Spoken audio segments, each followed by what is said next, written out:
Welcome back. I'm Sam Hedden, and today we have a very special guest. He is a Minnesota local director. He's done two amazing features. So I'd like to introduce you to Barry Andersson, a local filmmaker. Hi, Barry. Thanks for joining me. Yeah, thanks for having me. How are you doing? It's as good as it gets. Is it still 2020? I hope not. There's a lot of scripts about time travel that I'm sure are being created right now just to mentally get out of it. But yeah, I understand. Maybe we'll have less zombie apocalypses then. Yeah, we've already lived through it, so we don't want to pretend anymore. Don't need any more of that stuff. Stephen King had it nailed. Correct. Yeah. Don't need that. All done. So, you're from Minnesota, right? Yep, I was born in Hennepin County here and grew up. I've traveled quite a bit. I lived a couple years, kindergarten, first grade, down in Dallas, Texas. But otherwise, for better, for worse, I'm a Minnesota homegrown. So. And then you mentioned, did you go to school here, or is that something that you didn't? Went through high school, but I did not. I'm one of the few of my generation that decided that college was not for me. And went and just became an entrepreneur and a filmmaker, and kind of have taken a different path to where I am, where others maybe took a different path. Well, you say entrepreneur, so is that like your other life other than filmmaking? No, I think just by nature of being a filmmaker, you have to be an entrepreneur because it's such a strange. So I've owned and started businesses before. I try to find ways to monetize a project in multiple ways. I've written books, I've done training, but it's all in service of being able to be a storyteller and creating content that influences people. So that I got to find ways to make the money or attract the people with the money to come in. So I consider myself an entrepreneur because that's kind of half the battle. That makes complete sense. So what got you into filmmaking? How did that journey happen? Well, it depends on who you talk with on whether it's a blessing or a curse, but I was one of those kids that woke up when he was 10 years old, had no idea what directing was, but told my mom I wanted to be a director, and then figured out what that meant and what it entailed, and I was hooked, and I never changed. I think everybody was waiting for me to be like, okay, we want to be a firefighter, or he'll want to be a doctor now, and I came from a nobody in my family was connected to the art industry of any sort, so they all thought I was kind of like the black sheep of the family, kind of the weird one that didn't go to college that wants to do this mythical thing of telling stories and putting it in a digital format that then you can monetize somehow. Yeah, they thought I was pretty weird, but well, look at you now. So there's that. Well, welcome to most of us in this industry. We're all a little bit strange, and that's okay. Valid point. I know you have two features that are pretty notable. That you've been working on or have worked on. Did you do short films then before you got to those features? I did a couple shorts. So I've technically directed 5 features now. One of them is not, still the producers cutting it and working on it. And then 2 other ones were earlier that kind of got me started. But I probably shot a handful, maybe, 1, 2, 3, 4, probably about 4 or 5 short films early in my career, and now it's been more television pilots or feature films. Can you tell us a little bit about those other feature films that I didn't even know that you had done? Yeah, I did. I was hired to direct a horror movie, the one that hasn't come out yet. That was more like a psychological thriller horror.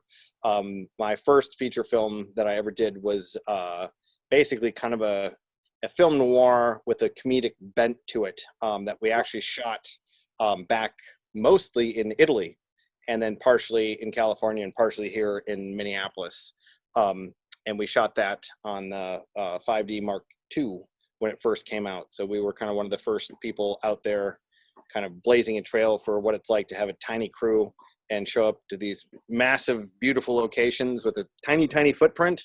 And can you make good content? And then I did another movie called Relentless that worked with local actress Rachel Weber here, and we did a movie. She was basically the only star, and she was locked in a house, and we flooded the house with 40,000 gallons of water. So we spent a summer basically practically. We actually built our set in a basement that we could flood and drain and flood and drain, and then we did that one summer, and then the next summer the upstairs portion we found a different location to match it, and we shot all that the next summer. So that was a fun project that it's got distribution, but it has not been yet released. So Well, those both sound amazing. So one of the questions that I wanted to ask is how you see COVID and this type of environment changing filmmaking. And you already had mentioned doing a small crew and small footprint.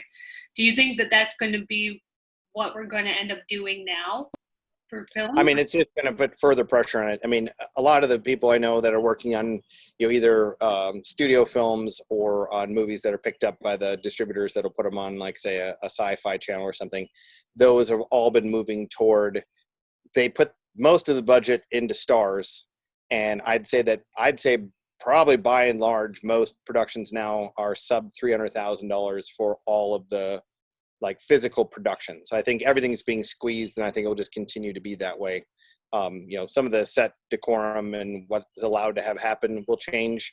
I think that's going to more impact your traditional television production series, episodic, where they have a home base and you can prep the set and you can, paint things on the ground. But when you have these small, nimble crews that are shooting on location and they're moving from spot to spot to spot, it makes it a little bit more difficult to kind of have standard protocol. So everyone's going to have to do their best. And that'll be what it is. We'll figure it out, though. We always do. Well, it's nice getting insight about that, though. Obviously, you've worked probably with some bigger crews and some smaller crews, so you have probably that nice experience with both. Yeah, the part that I thought was funny is when you start the idea of I want to be in films, I want to make movies, I want to do this, you figure out your first step you can get to, and it's maybe a small student film, or you and a bunch of friends shoot something, and it's not great, but it's not bad, and you kind of move up.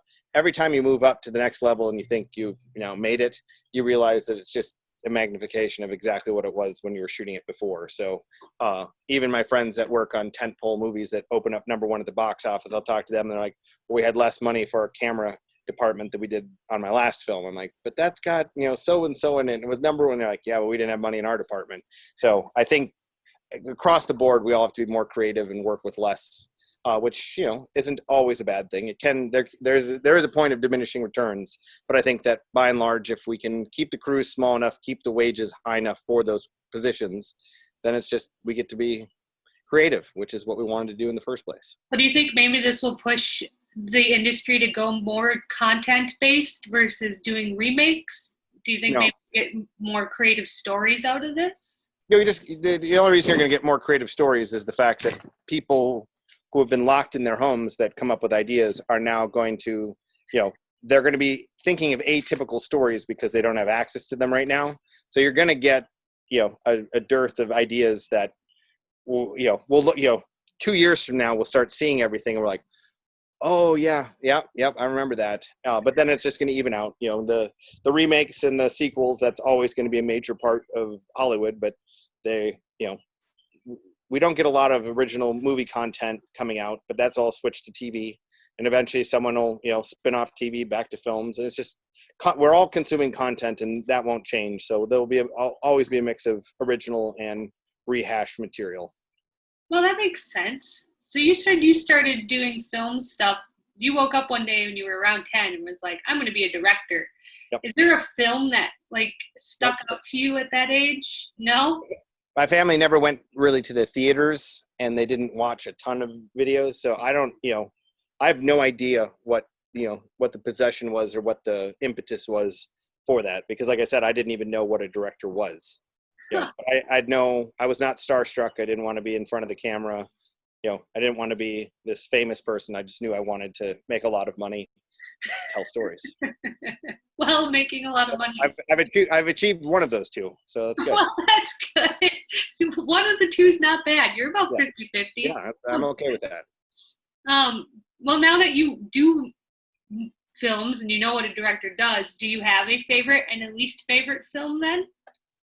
Of all time, I mean, my favorite movie has always been It's a Wonderful Life, because I think it's a nice mix of, hopeful, kind of great characters in a movie that has kind of a dark edge. So it's not, totally Pollyanna, but it's not just, dark and depressing. And it still holds up pretty darn well, 80 years later. But I just find that there's a lot to like about a lot of different movies, both good and bad. It's kind of like art. You can go in and find something truly original and unique and wonderful, even if it's in the context of a terrible movie, because you see something and you're like, oh, but that was really clever. And so, you can just take little bits and pieces. So it's always my education. Every time I'm watching something, I have a little notepad, write down scenes or something I like about it, and it just becomes kind of my language to be able to relate and reference to other either technical departments or with actors talking about, oh, this is what they did in this other movie that they maybe didn't see, and you can show them a scene, and then they're like, oh, I see what you're doing with it. If you could pick a director who really kind of inspires you to make the films that you do make, who would that be, do you think?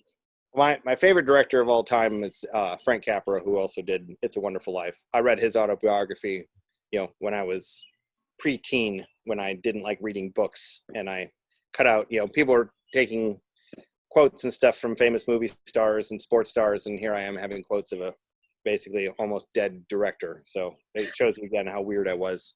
But I mean, I was heavily influenced by Spielberg growing up. I like projects that can appeal to a wide audience, but have more depth and meaning behind them. So it's kind of like you can suck them in on I'll just turn off my brain and enjoy it. But then there's something a little bit more to them. So I tend to gravitate more toward those directors that can, they're not strictly art house, but they're not just, it's not Transformers with Michael Bay, even though I do like some of Michael Bay. There's some land in between, and I try to land there as often as I can. That makes perfect sense. The Lumber Baron. That was how I originally first met you. It was at Twin Cities Film Festival. How did you end up working on that film? What gave the idea? How did that happen? I was a hired gun in that one. So the producer and writer Karen, they had put out a request for directors, and I put my name in the hat, and they liked my work. And after meeting and talking with them, they offered me the job. And it was kind of one of those things where we both weren't sure about the other person. They had come from a theatrical background, and they had sold and closed their theater company, and they wanted to move into telling stories in a medium that could reach more people. So they weren't as knowledgeable with, the workings of how to make a film versus a theater. But then the writer had spent, 30 years, writing, researching, and living in this old world that's, everyone's forgotten the Midwest. Nobody really thinks of the Midwest as being this giant lumber area. We think about it more kind of as they were crossing the East Coast, or now everything up in the Pacific Northwest. But it was a big deal here, but it's kind of forgotten. So she really knew and understood that world. And so we kind of both held each other's hand and trying to figure out what could we do that was historically accurate, what could we pull off, and how can we, put together a story that people would hopefully enjoy and watch. And that's kind of the journey of the Lumber Baron. The responsibility of the lumber business is a great weight. Denny! Your company is floundering, and you are certainly in no position to salvage it. In fact, put a question mark by all of the accounts that I found no evidence of payment. Are you telling me that we delivered lumber to customers, but we never received payment for it? I will be going to the lumber camp under an alias. I need to see what's really going on. Looky here, boys. We got ourselves a new Jack. He was there. What do you mean he was there? Jonas Whitman. Been snooping around, leaking our information. What do you got in mind? An accident. What do you say, fellas? Should we give Jonas Whitman here a proper welcome?